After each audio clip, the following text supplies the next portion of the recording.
Welcome back, welcome back, welcome back. Here we are on episode 46.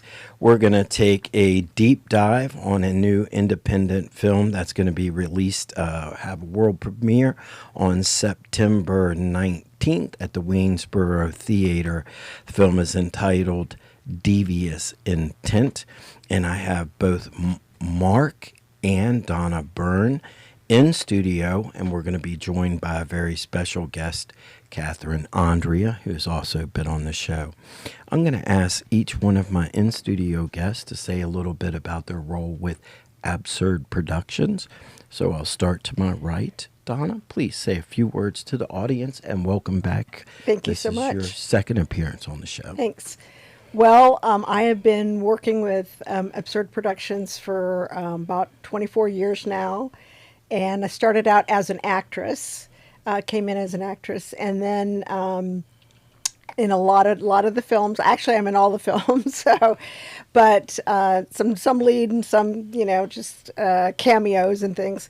And then started doing more production stuff when I wasn't working full time so much as stuff. So as a producer and script editor. Doing audio, feeding people, just like all the hats. That's what I'm doing now. Yeah. Mark, same question to you. I founded the company, and then Donna joined us for our first feature, Taste of Desperation, and then later Marvin Kennedy joined us and stayed until the end, and then Matt Burns joined us, and so. I primarily function as a director on set, which my job is to keep the trains moving, make sure everything is moving along, and get done on time, get everybody in and out, and get what we want as well. It's both those things. And I do the writing at the beginning, and then I do the post-production at the end. I want to talk a little bit about Absurd Productions, about how long you guys have been producing films, how many films you have out there, and how people can see some of your previous films. But before I get into that with both of you, I want to congratulate you both on this was your 20th wedding anniversary not too long ago. Yeah. Well done, 20 years. That's fantastic. Thank you so much. So I need heroes like that. I think in this day and age that it's awesome to see a long-lasting marriage, and Nick is one of those. He makes me happy too. Him and his wife have a very healthy and happy relationship. So Donna, how long has Absurd Productions been around, and how long? You said 24 years producing films. Yeah. Let's talk about some of the films that people can currently see online. What do you guys have out there right now? And take your time with that. Well, I'd like to let Mark answer that question. Sure. Because he keeps regular tallies on all, because there's a lot. We do have shows on a lot of channels. So yeah, Mark, pick it up. Okay. Share with our audience. Okay, so let's go with the more recent ones first. The one that we released last year, Blood and Breakfast, that one's available on Tubi. It's also on Folsom, Stash TV, and might be one other one. And then before that, we did a film called One of One, which is also on Tubi. Also, it's on a channel called 1,000 Movies Plus, Stash TV, Folsom. And then before that, we did a film called Brazen Impact, which was our last crime film prior to the one that we're releasing this year. That one's on a whole bunch of channels. It's on the Fubo channel, which is one of the kind of cable streaming combo, has live sports and things like that. It's also on Plex, and it's on Folsom, and it's on the 1,000 Movies Plus, Stash TV. Then we did a documentary about the artist Clark Fox, who was in two of our films. He was in Brazen Impact and Taste of Desperation. That one's on Amazon Prime as a rental. It's also on Folsom and Stash as well. What's on Abracadabra? Abracadabra is a small. We have a couple of smaller.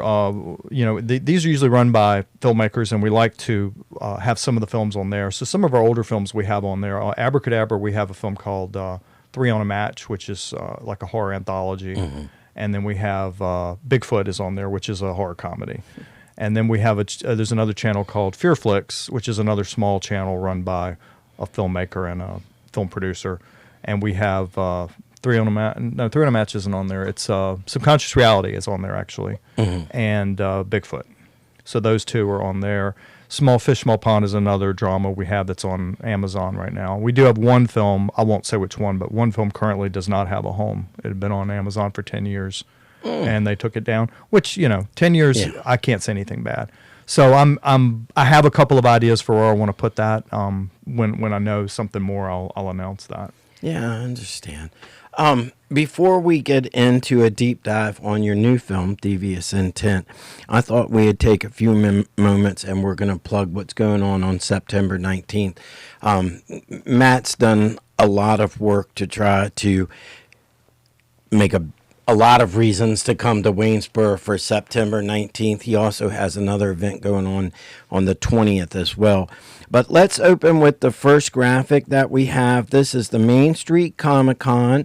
Matt has vendors, cosplay contests, panels, independent filmmakers, and he has a bunch of celebrity guests, as you can see from the flyer. Nick, let's go ahead and take a look at the next still.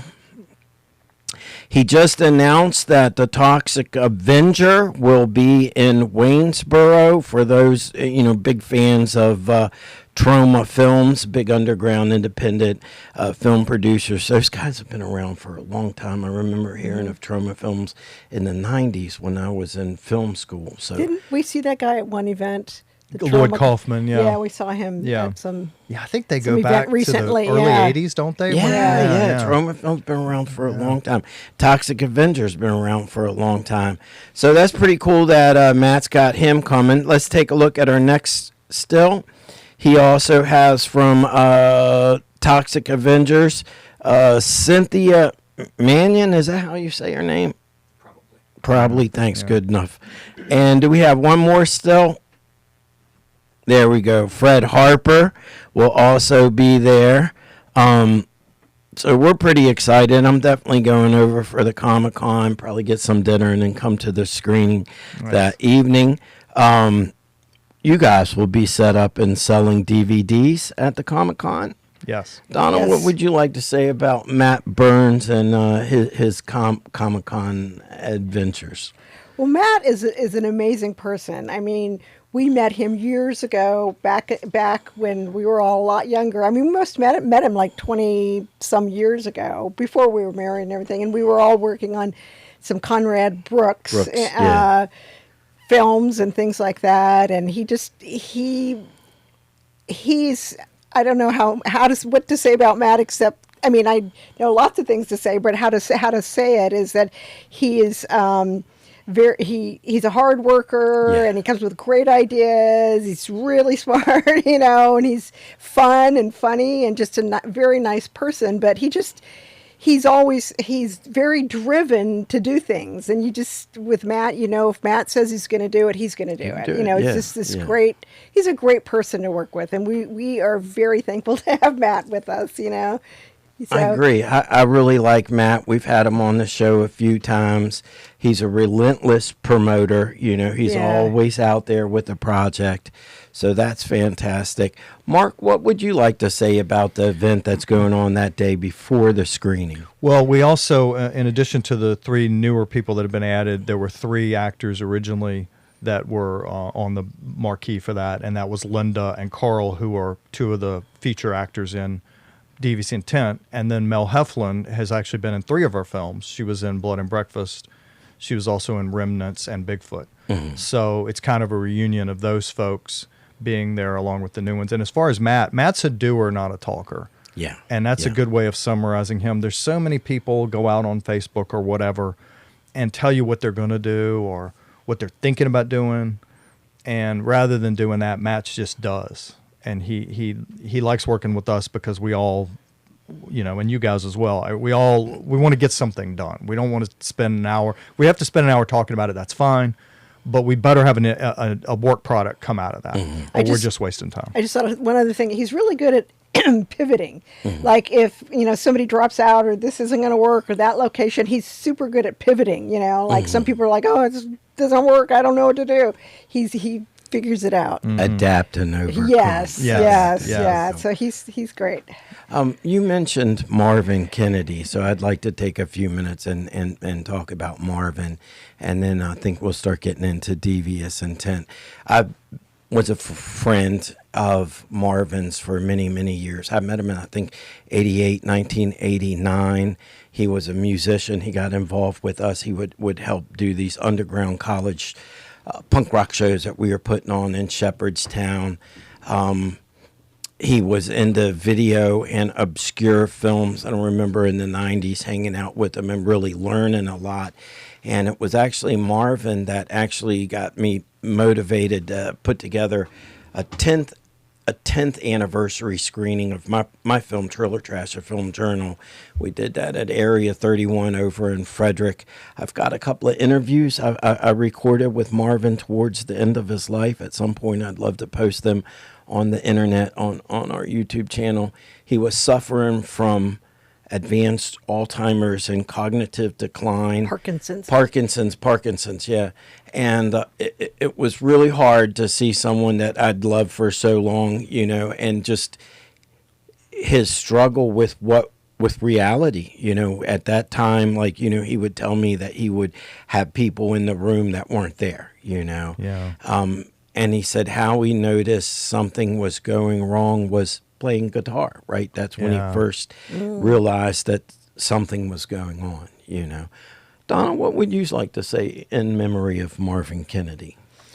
Well, I first met Marvin when we were on the first set of the Conrad Brooks one. Which one was it? Gypsy Vampire, that whole series. Anyhow, the very first one, I was thrown into a cage. I was an actress, and we were acting. I was thrown into a cage with Marvin and somebody else. Do you remember that? Yeah, the little guy. I can't remember his name. We were trying to get out of the cage and everything. But that's the first time I saw him, because this guy just shows up in there, and then I think we just instantly became friends with him when we met him then. And then it was very soon after that we started working with him, because he was working with Conrad and we were working with Conrad, and we really, really cared about Marvin. We really did. He was a really, really good friend, and he was an amazing person. He just he was so multi-talented and fun, and he was, easy to be around, and we just had such a great time with him. Yeah. And he was fun being in films, in our films and stuff, and it was fun doing the ones with Conrad with him and stuff too. So we actually kept up with Marvin a lot. We went over to his house a lot, and we tried to brush his cats and and stuff, and we just really kept up. And then very much in the towards very close to the end of his life, Mark went to visit him and spent the night and spent a lot of time with him. And Marvin went out and got steaks, and they grilled them and had just a great time. He always was just trying to make everything good for everybody, and he was we just really cared about him. Yeah, I thought he was a great guy too. Mark, what would you like to say? Well, he just, he had his fingers in everything. He could literally do everything. I mean, he toyed around with scripts. That really wasn't what he did so much, and he didn't really direct, but he did everything else. I mean, we had him do sound, and every movie we do different one. He played a grand piano with it was a Hitchcock kind of mystery called Forbidden Room, and he did like the grand piano kind of almost classical kind of sound, and another one it was more punkish, and another one was more like metal or jazz. He could do all these different musical things for us. And those were his ideas. He came up with those ideas. He went somewhere where they had this amazing piano to get that sound. And then they came up with him and a couple other people. They did a doo-wop kind of opening for it. And I was like, he goes, I don't know if you're going to like this. I said, I think I'm going to like it. Go ahead. Because, he knew we wanted to do something different. And he really, just like Matt, he embraces that too. We're going to do something different. And I think some people are drawn to that. Some people aren't. And Marvin right away was drawn to that, because Conrad was tending to do the same thing. Mm-hmm. And the other people that Marvin was working with were doing kind of the same thing over and over again. And he wanted some variety. Yeah. And that's why he wanted to work with us. He was a founding member of the punk rock band, the Hellgramites. Nick and I have recorded a few sets of the Hellgramites on, so if anyone wants to check out the Hellgramites are on our channel. So that brings us to Absurd Productions' newest film, Devious Intent. Nick, do you want to go ahead and bring up the still we have? This is for world premiere screening. Saturday night, September 19th, 7 p.m. at the very beautiful and historical Waynesboro Theater in Waynesboro, Pennsylvania. Donna, first, what would you like to say to the audience to encourage them to come out to the world premiere on the 19th? What's your selling point? It's a crime drama. It's something different. It's a, you're not...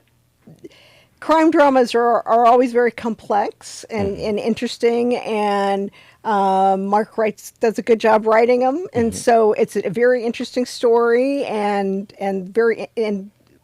some quirky characters and things like that, and it's something you're not going to see anywhere else. I love it. Mark, what would you like to say to get people out for the 19th? Well, I think we got the A team here in terms of local actors. As you see, the first four names on there are local actors here in the Mid-Atlantic. Yes. And then we also bring in what I like to call the legacy stars, which are the folks from, people think about legacy to this day could be in something from the 90s, but I think more 70s to 80s, but I think you'd have to expand it almost to the 90s. People that were in major productions, in this case, for Japanese films or for American films. So we like to bring those folks in along with people that are currently working today. Right. So it's a really good cast. Everybody got something to chew on as far as a character. For folks we'd worked with before, like there was one guy in two other films, he had kind of been an operative. We made him a boss. And then Russell Patrick that was here last week, Yes. Russell had been a boss 2 times. I told Russell, I said, I'm not going to have you as a boss. You're going to be an operative this time. Right. So it's fun to give people different roles. Kathryn was the nice person last time. Not that she's mean in this one, but she's very driven in this one. In the last one, she was a stoner. And she was just kind of floating along. Her sister was the driving one. So I like to give actors different things to chew on because that's what an actor wants. I've learned they really want something to chew on. They really want to put their stamp on it. And the other thing about this film is there's more humor in it than in Brazen Impact. I try to do something. I look at what we did before and say, okay, what can we not do from that? So, for example, I consider Brazen Impact to be a grindhouse film. This is more like an Elmore Leonard. There's more. It's more into how the characters interact. And also what happens, and as I gave some examples, an interaction between two people, somebody could get killed. An interaction between two other people could lead to an introspective conversation, and an interaction between two other people could be reminiscence of the past. So it kind of depends on what, and the humor comes out in the situations, and I think at the end of the day it shows whether you're a cop, a marshal, a hitman, it doesn't matter. You all put your boots on the same way in the morning. I like that. Elmore Leonard, I only read one of his books in my life. I read Rum Punch. I know that a lot of his books have been turned into films, but I enjoyed Rum Punch. Nick, do you want to go ahead? Let's go ahead and take a look at the trailer. This is the trailer for Devious Intent, and we're going to do a little bit of deep dive on the cast and the plot. Nice.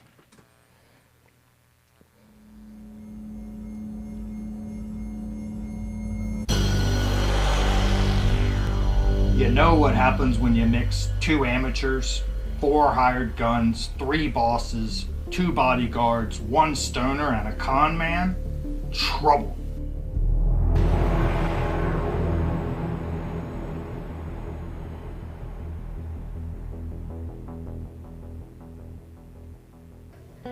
I had a great asset, but it's not great anymore.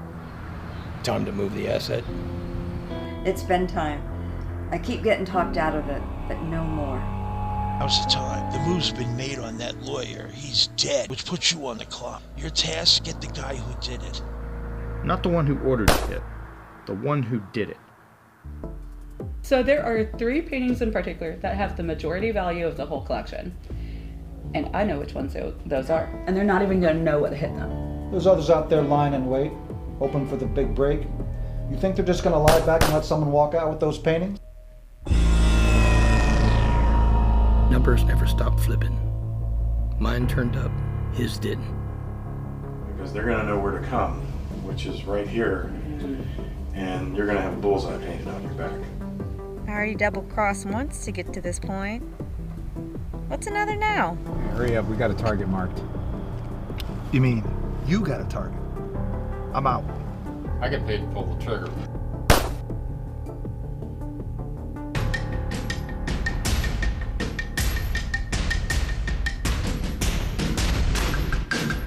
Some get reward, and others get dead. All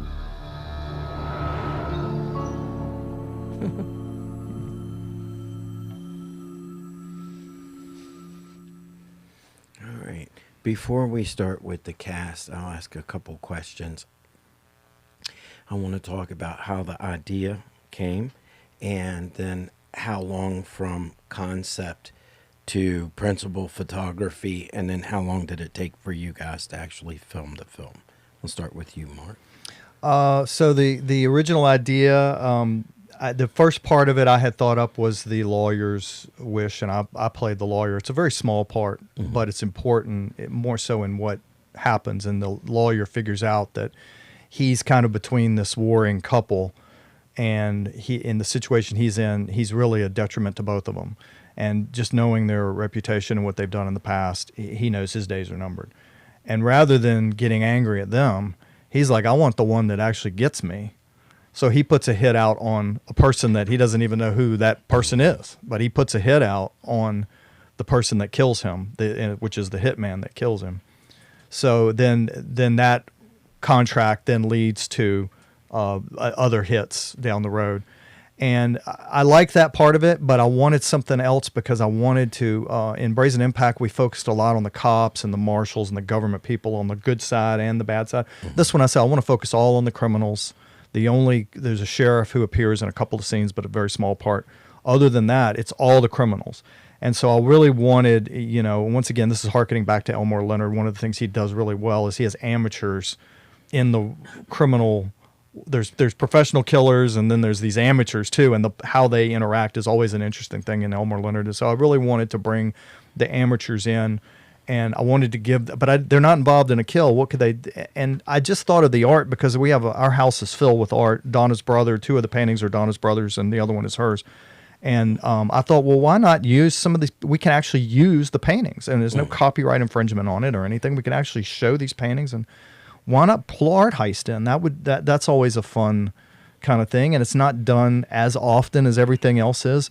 So it's kind of an intersection between the art heist and the contract to get the guy who got me, basically, and how those things intersect. And the different, as I mentioned earlier, depending on which 2 people are there, they could be sitting there having a really introspective conversation, or they could have 2 guns pointed at each other. It just depends on who the 2 people are. And then the other question was about how long. How long?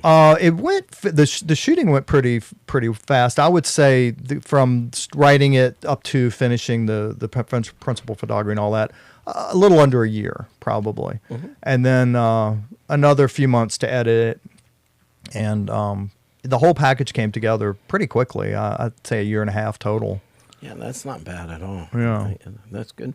Donna, what would you like to say about watching the production? What were your thoughts on how everything went? Well, I think everything went really smoothly, and we had, really great locations and good cast and everything, and you guys are becoming a little bit seasoned at this, right? Let's see. What is this, our 14th film? Well, I quit counting. I'm only counting the features now. This is our 11th feature. 11th feature, and then it doesn't count the other things. Yeah, so yeah, definitely. And it was fun, too, because the first painting you see is mine. Because I don't know if you know this, but I'm an artist, so I do paintings and mostly abstract, colorful abstract paintings. Anyhow, so it was fun when he's like, oh, you want to put a painting? And then I said, oh, let's just do my brother's. And I thought, I'll put one of mine in. And it was really fun to do that, to see that. So that made it special. Let's go ahead and start working through the cast. Now, how did you want to do this, Mark? Like the first one, still 6, 7, 8? Okay. Yeah. I'll take my cue. you. Yeah, skill. All right, still 7, but still, and we start with you, right? Mhm. And then we'll okay, good. Let's do so it. what I'm going to talk about a little bit is the characters. And you see the actors who portrayed the character on here, but I'm just going to give a little. There's a juxtaposition between the hitman characters, which is Roy and Harry. So Roy, which is who you're looking at now, understands the job will get done whether he does it or not, and he views it as non-personal and just business. However, in his personal life, he is fluxed with memories of an ex and an inability to befriend his teammate or really anybody else. He is a loner and doesn't want to be. And so if we go to still 8, meanwhile, Harry is the opposite. He's forged no relationships other than with his clients, paying for an occasional bender or night with a hooker, and otherwise living contently solitary. But when it comes to the job, he is tormented, wishing he could do something else, but stuck because that is what he does. He is a killer and doesn't want to be. So if we go to still 9, the two together, I don't know if I consciously noticed this, but as I was writing this up, I realized that there's parallels that these two face in the working world. So you have person 1 who's addicted to work, but they're losing the relationships in their lives, and the other is having their soul stripped by the boredom and compartmentalization of their job. One fears leaving work, and the other longs to leave it. Mm-hmm. And so that's kind of they're both hitmen, but they come across totally different in the way they come across in life. Now, there are some additional, one of them's not really a hitman, but additional criminals that I wanted to talk about. So still 10, Chip, meanwhile, is more brutal than either Harry or Roy, but he develops a soft spot for Dawn and cuts her in rather than cutting her up.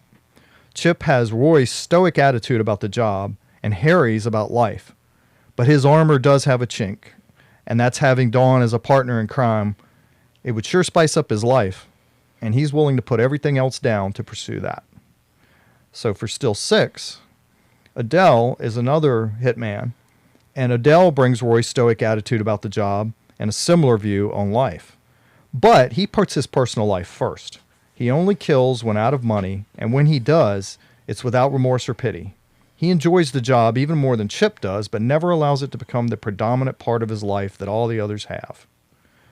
And so now if we go to still 12, the two amateurs also have varying lives and motivations. While they both look for the quick hit, they differ in going about it. Dawn is far more worried about what and who she pursues after getting burned in the past. She views it easier to get by with less than risk the price of having more. And then with still 13, Trish, who we will talk to later, Kathryn. Trish is much more aggressive, wanting to charge forward, but with someone else in tow. She is much more willing to trust despite getting similarly burned in the past. Trish trusts too much, but Dawn not enough. And so I just like I like the oddities and the differences in their characters, and I wanted to bring that out so you guys see this is not just a bunch of hitmen being tough. There's different nuances to them. As you develop your characters like this, how long do you think that you spend on each character in your thought pattern on who they are? A lot initially. Before I really start writing it, I really want to get these aspects of their character down. And then that way, as I go through, I can always go back to a cheat sheet like this and go, okay, remember, he's not the one that, maybe that line is not for him. Maybe that line should go to the other one. Or maybe I need to soften, or maybe maybe I need to harden him, but based on who the character. But I want there to be differences. If they're all the same, then they become cardboard cutouts. And once again, that doesn't give the actor anything to do either. If they're just playing a stereotype, that's very easy. Now, as a filmmaker and a writer, are you one of those writers that will adapt a script as you go along? Yes. Yeah, good. Yeah, and that's really, particularly with this, and particularly why I like crime so much. Crime is the widest open format of all of them. Mm-hmm. You can be funny in crime. You could have no humor in crime. You could have no redeeming value. You could have kills that are as gory as a horror movie. You could have characters as bad as in a horror movie, but you don't have to have those. Mm-hmm. So as a writer and as a film creator, there's so much more room, elbow room, I like to say. Mm-hmm. I'm not in a little box where I can't move. I can throw my elbows out a little bit, and it's that's why I enjoy crime so much. And when you begin to work with actors and actresses as a director, how much do you allow them to develop that character too? Do A you, lot. Right. Good. A lot. Good. I Yeah, really yeah. like, because to me, whatever I did, it's still 2D, right? It's Right. words on a piece of paper. Right. The actor is going to make it 3D. The actor is going to lift that off the page, and they do that by bringing in some of their. They read it and go, oh, that reminds me of something that happened to me or a friend of mine or whatever, and they bring parts of that in to help their reaction, and they think of things that you wouldn't have thought of, and every now and then they'll say something or do something that's not in that character's ballywick or whatever, and I'll have to then say, okay, well, that's the only time I do that. I'm like, let them run. Let's see what they got. That was going to be one of my questions. 'Cause I can't remember the name of the film, but it's a little spoofy thing. And it's this idea of letting the actors take things too far. Yes. And there's like an eye patch, and they start fighting, and the eye patch is going over the wrong eyes. Was that a comedy about a crime? Yeah, About a horror movie? I think it was a crime movie. It starred the guy from Quentin Tarantino's Reservoir Dogs. That little skinny Eric guy. Roth? No, Tim Roth. not Tim Roth. It's got the one that gets. He gets away with the diamonds. He's got the diamonds when they show up in the warehouse. He plays a waiter in Pulp Fiction, but I can't remember his name. But he's the star of this little independent. Yeah, that's it. Oh, he's, okay. He's the star of this little independent thing from slightly after Reservoir Dogs, and it's a whole spoofy. They're making a movie, and it's like all the things that could go wrong are going wrong. That's funny about the eye patch. The eye patch. It was, and so everyone in the film ends up wanting to wear the eye patch too. But let's work through the cast members that we have set aside for you, Donna. That's all of the ones that. Okay. Mm-hmm. We'll pick up with Miss Donna Byrne. Awesome. Perfect. We get through this. We're bringing her on. Nice. Okay. So let's see. In addition to the actors Mark mentioned, I'd like to highlight our feature actors. We've always been drawn to cult films more than mainstream films, and actually met both Matt and Marvin while working for Conrad Brooks in the line of his cult films. Of the three feature players, have definitely met cult status. So this is still 11. Linda Jo Miller. Linda was one of the leads in King Kong Escapes and a supporting player in The Green Slime, two late 1960s Japanese classics. She was one of 3 or 4 actresses to sit in the hand of King Kong. We met her at an event and discovered she was interested in breaking back into acting at the same time the script was being formulated. Her joining allowed the Evelyn character to be expanded into one of the principal villains in the film. We're so happy to have Linda aboard. All right, so 14, yep. Carl Craig. Carl was one of the first 2 child stars in the classic Japanese film Destroy All Planets, featuring... No way. I love that film. Yeah. Gamera. That's one of my favorites. Yeah. Oh, so cool. Remember Gamera? If you've seen the film, it's a huge role for a child actor, and he ended up leaving the business for a career in the Air Force and in law enforcement. We were very excited when he agreed to be in the screen the role of Ted, Evelyn's bodyguard. Okay, and next we have George Stover. George is the only actor to appear in all of the Don Dohler directed films, for anybody who's familiar with Don Dohler. And these include Galaxy Invader, Night Beast, The Allen Factor, and Blood Massacre. He also worked for cult director Fred Olen Ray in Attack of the 60-Foot Centerfold, and for Baltimore director John Waters in several early films. For us, he debuted in Remnants, and then was featured in Brazen Impact, Blood and Breakfast 101, and now Devious Intent. Oh, cool. Don Dohler. He's a Baltimore filmmaker. They just did a retrospective of his films at the Silver something or another. The Silver AFI, yeah. Silver Spring, Maryland. Yes, I yes. saw that advertised somewhere. Yeah. Yeah, he's an interesting guy. I like Don Dohler. Yeah. We have Miss Kathryn, Andrea in the waiting room, so let's go ahead and bring her on board, Nick. Hey! Woot woot! Can you hear us all okay, Kathryn? Yes, I can. Let's start this with, why don't you share with our audience what you're doing right now, creatively, and where you're at, and then we'll ask a few questions about your role and your relationship with Absurd Productions. So I am currently about to start shooting on a film about hate against Asian Americans that Dimitri Lindell is doing. Oh, so cool, so cool. He's been on the show with you as well. Dimitri's fantastic.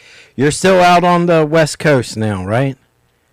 Yes. So as of right now, so I'm zooming in from Missouri right now, just because Miss Soraya from Verlet, she is having a baby shower. That was yesterday, so I flew out to see her and see everybody. So that's been really special. It's been very good. So yeah, good little vacation too. I'm excited about going to Georgia too. That's where Mr. Dimitri's at. I love following you on Facebook, and I love all the stuff that you're doing in LA, and I love seeing the gyms, because to say like an LA gym is much prettier and nicer than a Martinsburg, West Virginia gym is an understatement. So, but I love the fitness part of your post. I love that stuff, you know. It's wild. It's an absolutely wild ride, because I'm going on this big wellness journey, because I wanted, so LA is different because like it's like this completely like elevated standard for like everybody. For me to shine the best that I want to out there is I've got to be doing what they do. You know what I mean? But But interesting fun fact. So Fabio goes to my gym. I had to wait. I had to wait for him or whatever, you know, whatever other guys to get off of the incline bench one day. That was funny. It's just it's a wild world, but I really like it. How's he look these days, Fabio? Does he look good when you see him? Oh, he looks like a rock star. He completely glows. Good. And he hangs out with because he's a social butterfly at the gym. I haven't really talked to him yet, just because I haven't built up the nerve. I was standing over here. I'm just you know, just kind of doing me, you know. I was kind of I don't know. But he has these friends that are basically just like him, that they almost give 80s rock star type of vibes. I don't know, and they'll just all be socializing and hanging out and stuff. And I don't know, it's cool. I want to know who they are. It's the kind of world where you'll see people and you know that there's somebody, but you don't quite know who. There's also a good tip off on if there's bodyguard following behind them or not. You know, it's just a wild world. It's a fun one though. No, that's really cool. And as much as Hollywood and LA affects cinema, you know, they're one thing that they've exported to America, that bodybuilding lifestyle. I mean, that begins in Venice Beach, you know, George Weeder, I think his name is. And for those who follow me I'm old, but I still love the gym. I love the gym. I love the gym till the end of time. So, Kathryn, let's talk about first your role in Devious Intent. Let's talk about your character and how you prepared for that. And then I would like to know a little bit about your history with Mark and Donna and Absurd Productions. Okay, so I loved the filming process. It was a lot of fun. This one was a little bit more, I'm trying to think, a little easier to me for prep than before, than 101. So this one, was this one was more fun for me because honestly, when I played Carolyn in one of one, that one was a little more personal because I had a friend from years ago who basically had a I was very inspired by her and what I remembered her to be for my character of Carolyn. And then she had basically a bad reaction to something she took at a party that left her kind of, not quite 100% there anymore. So there was definitely a very sad undertone to my character prep for Carolyn. You know what I mean? So, but for Devious Intent, it was more fun. It was kind of more of that like creative sandbox for me. Kind of, I wasn't really having to put myself in that discomfort zone for this one. I just gotta have fun and be, you know what I mean? And that was something that was really nice. And like a good change of pace. I also liked bringing, my friends in. I brought two of my friends in as extras, and it meant a lot. It meant a lot to both of them. I could see that, and that was just a lot of fun. Just even though, because I even warned them. I said, look, I have lines. I'm gonna be busy, so just please do not expect too much interaction with me on set. And it's like I will interact when I can, but I'm probably gonna be pretty busy, or I'm probably gonna be like powwowing off of Shonda or Marcus. I mean, I'm probably gonna be talking to them more, like connecting with the scene and all of that. So, but it was still a fun process. It still brought some good people together and just checked those types of boxes for me. You know what I mean? Yeah, absolutely. What about previous roles and previous films with Absurd Productions? How many have you done with them? It's been 2 now. Two. Yeah, 2. And if you don't mind me asking, how did you guys meet? How did you connect with Mark and Donna?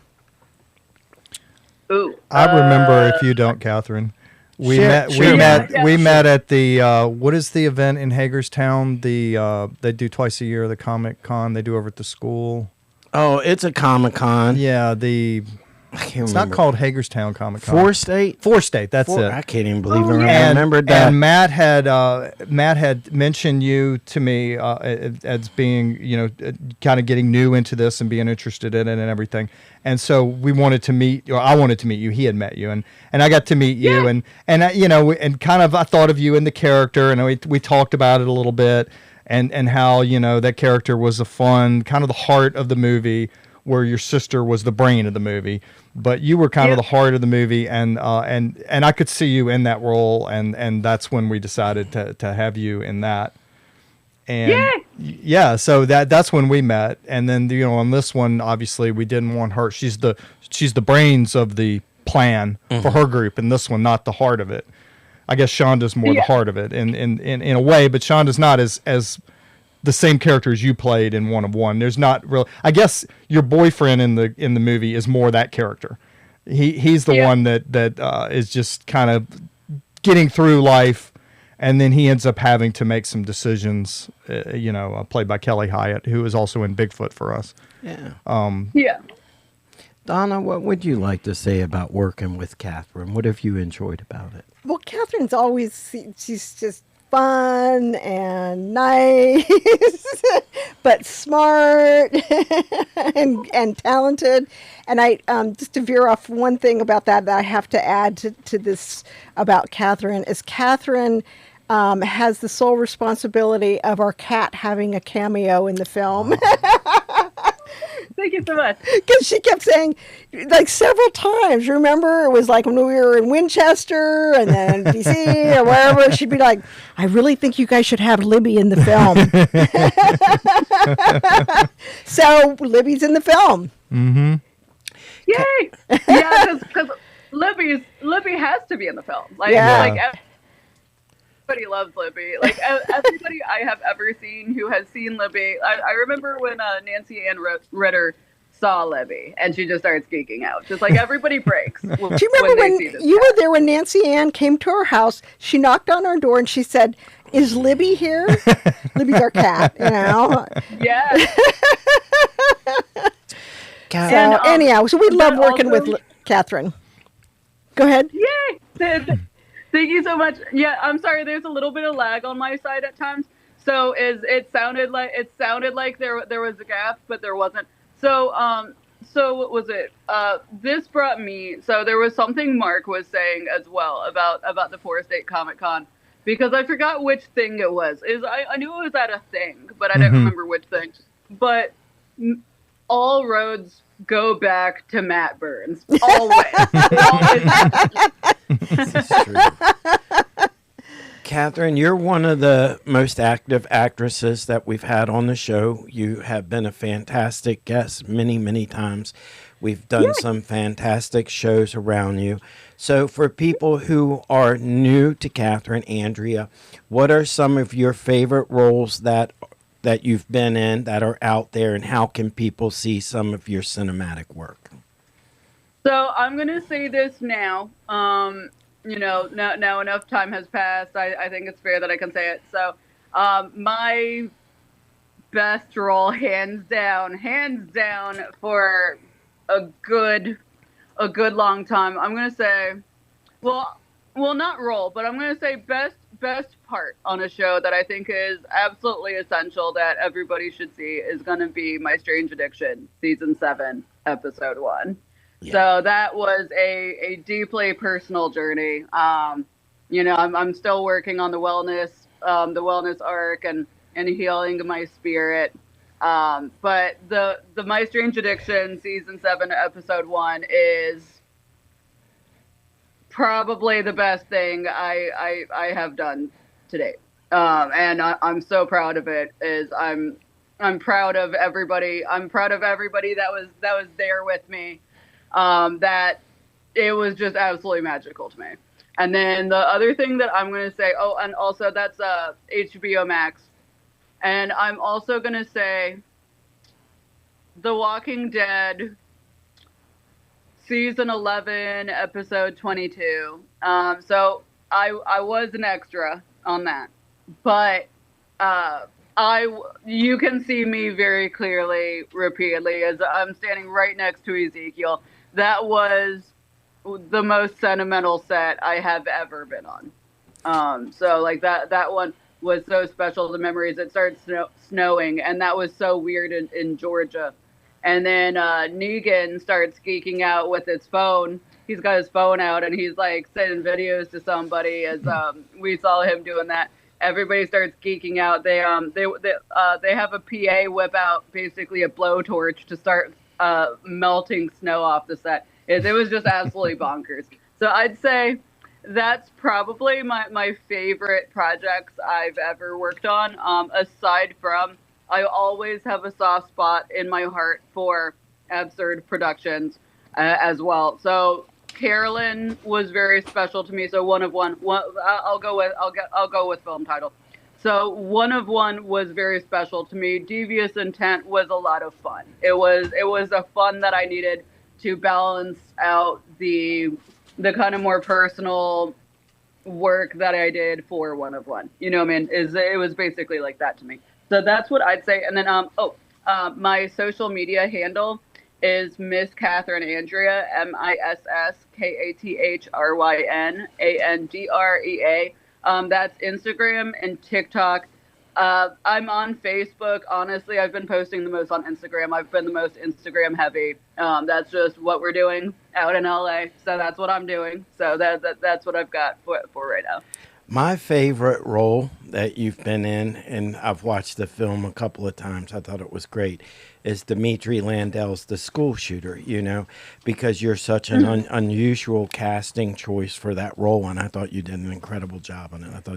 I thought that was a really good film. I encourage everyone to check out the episodes that we've done with Kathryn. I think they're really fantastic. Disclosure Day with Chandra Rawlings. That one is our highest performing show. The School Shooter show that we did. Man-Made Monsters with Renee.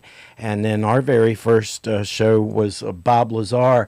And as we were discussing earlier, Kathryn Andrea set the standard. She did all the homework for that episode. There's no more homework for the show. You just come to the show, So when we watched it, we're like, damn, she knows her stuff. And Mark and I were coming in after that, and we're like, so we did all this homework on our thing. We took a course. Now, it's like we were so impressed with how knowledgeable you were. Yeah, we said we can't come on there and just barely know something. It's just not going to cut it.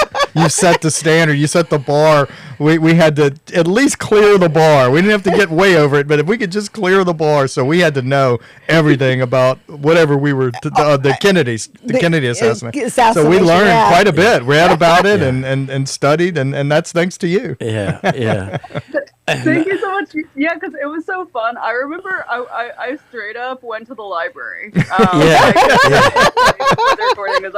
sat there. I had like books on the table. I was like, I'm going to find all the books on UFOs and aliens and all of this. And I have all these books. I'm like watching all these videos. I'm like researching the people that made the videos. Like, I just had so much fun with it. I learned so much. I actually like changed like my perspective on Roswell and everything actually because of that. It's so fun to me.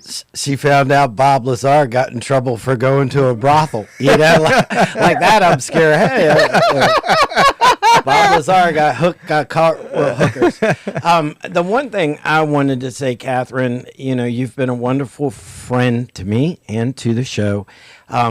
We know the show knows that you have some horrible stalkers out there that cause you no amounts of internet grief. But as I have said to you, all people have a past, and sometimes those pasts are worth running from. So it says more about your detractors, the people that stalk you and post horrible things, than it does about you. So I want you to keep your chin up. I want you to keep moving forward and try to always put the past behind you. Unfortunately, I know that you're dealing with these headaches. I wish you the best with them. And it does. It says more about those people. It says negative things about them, So I wish you nothing but success. And if there's anything you want to say about that, please do. Okay. So thank you so much for that. So there were a couple directions I was thinking of what I'd say about that when you said that. But what I'm going to say is, it's been absolutely horribly traumatic. There's been so much healing. That's a big reason why I made the choice that I did to start looking at the LA gyms and everything. That's basically been why I was like, I need to heal my spirit. It's just the amount of dark energy that was following me for a while. And for right now, and knock on wood, it has stopped. That's great. That's what I've got right now. But I'm always watching. I'm still following up. I'm following up on legal action. I'm following up on legal action on the stalkers. I'm following up with anyone who's even commented on their stuff about me. I'm actually going really hard. So I need accountability for the grief they've caused me, and I'm gonna get that. Kind of especially the money I've had to spend to heal myself. Obviously, I should get comped for that. So that's what I'm working on. And I debated on whether or not I even wanted to address it, but yes, I want to address it because I will block you. I've blocked. Yeah. I don't need it. Most people don't need it or want it. And again, I was actually going to use a clip from Casino for this, where where he's screaming at my past, your past, but I don't think that's necessary. I think everyone that's lived a full life, you have a past, and some people are going to hate you and other people are going to love you, and that's just it's life, So I'm sorry you had to put up with that. I think battling them and fighting back is the best way to go. And I encourage everyone to follow you on social media, follow you in your career. And when you get this thing done with Dimitri, let's do another episode. I loved having Dimitri on. I'd love to have him on again. School Shooters. I thought that was an excellent short. And let's go ahead and we'll bring this to a wrap. So I want everyone to take a good moment. plug the September 19th screening in Waynesboro. And I'll start with you, Donna. Anything you want to say to encourage our audience to come out on September 19th? It's a fabulous theater there in Waynesboro, and it's a regular big theater, and they have good popcorn. Fully renovated just a few years fully ago. Renovated. Comfortable chairs, state-of-the-art projection. And a lot of the cast will be there. Mark, what would you like to say? So I'd like to say, you could start your day off by coming out and getting to meet several of the cast members, including Linda and Carl and Mel. Well, Mel's not in the movie, but some of the folks that are going to have tables there. There's going to be other people, too, that we're not sure exactly who's going to be there. But it's your chance to meet the actors, get to talk to them and everything. And then there'll be a short break between that, and it's basically a dinner break for folks. Yeah. And then we're beautiful restaurants in Wayne. Yeah, and everything's right there. The event's across the street. You can park your car. There's a big lot behind the where the event space is. You can park your car and you can leave it there. You can go to the event, and then when you're done with that, you have multiple restaurants that you can within a couple of blocks that you can go to, and then you can come to the film and enjoy the film that night. And you can do it all in one day. And it's all independent. There's no Hollywood. There's no big money person behind us telling us what to do. Telling me that I have to tell Kathryn that she has to act a certain way or any of that. There's none of that. It's a fun group, and we have fun on the shoots, and we have fun at the screenings. It's always a celebration. That's the one time that there's not. Okay, we got that done, but then we got no. This is a celebration. Everything's done.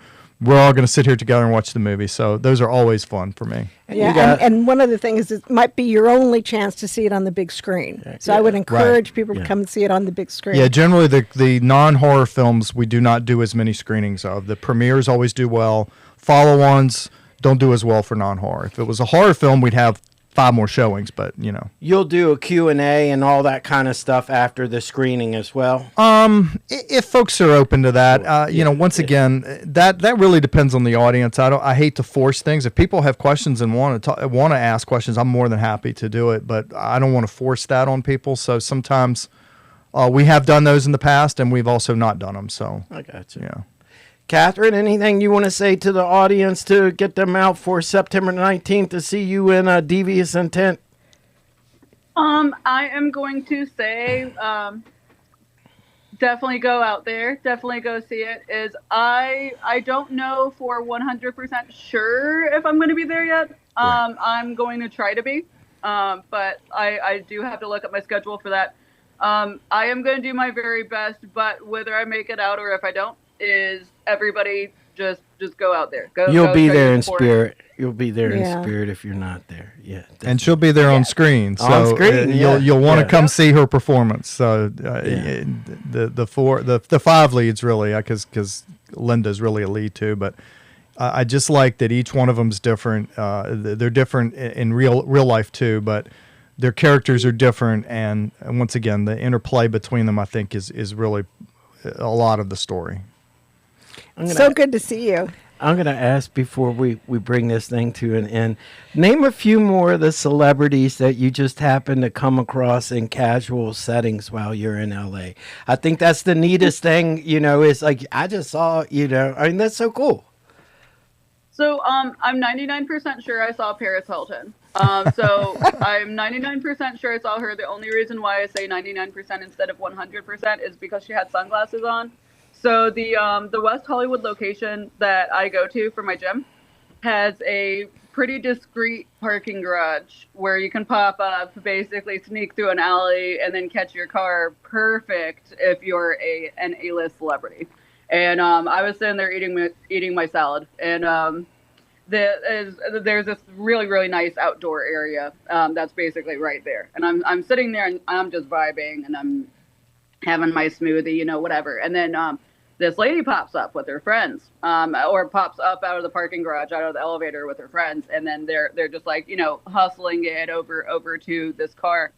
But the height, the hair, literally everything was Paris. Just the only catch was she was wearing the sunglasses. And then the other thing was I made a joke at a mansion party in the Hollywood Hills about Justin Bieber, and it wasn't anything crazy. It was just there was an event organizer that was kind of having a little bit of a mental episode, unfortunately, and I like her very much. I hope she's doing well. I want to see her again. But it was coming out in the form of rage, in the form of pure type A rage, and there were some people that were kind of saying something like, "Oh, she needs to chill," kind of whatever. And I'm like, look, I'd rather have this than if I saw Justin Bieber, which it was a joke. I'm not even saying it was a good joke, but it turns out, and they took it really well, so they're all really chill. But I just learned I really got to watch it if I'm in LA. So they were not offended. There was truly no offense or anything. They laughed. They found it funny. But it turned out the people I was talking to were longtime friends of Justin Bieber. And if Justin Bieber isn't busy with his schedule and stuff, there's a good chance he'll show. Because he's good childhood friends. One of them knows Haley, knows his wife, but they all know Justin. And apparently he's just really chill. Has that type of sense of humor where it would have fit right in. But I was just like, I really can't say that here, can I? And I'm going to encourage you to stay in LA, and in 20 years you can run for mayor like Spencer Pratt did. Yeah. I always love having you on the show, Kathryn. I wish you nothing but success. We'll be paying attention to this next project you're doing with Dimitri, and Mark and Donna, thank you guys for being on the show. I encourage everyone to come out Saturday, September 19th. Comic-Con during the day. Yeah. Devious Intent screening that night. All the cast will be there. I think it'll be a nice party. I think you guys will get a good turnout.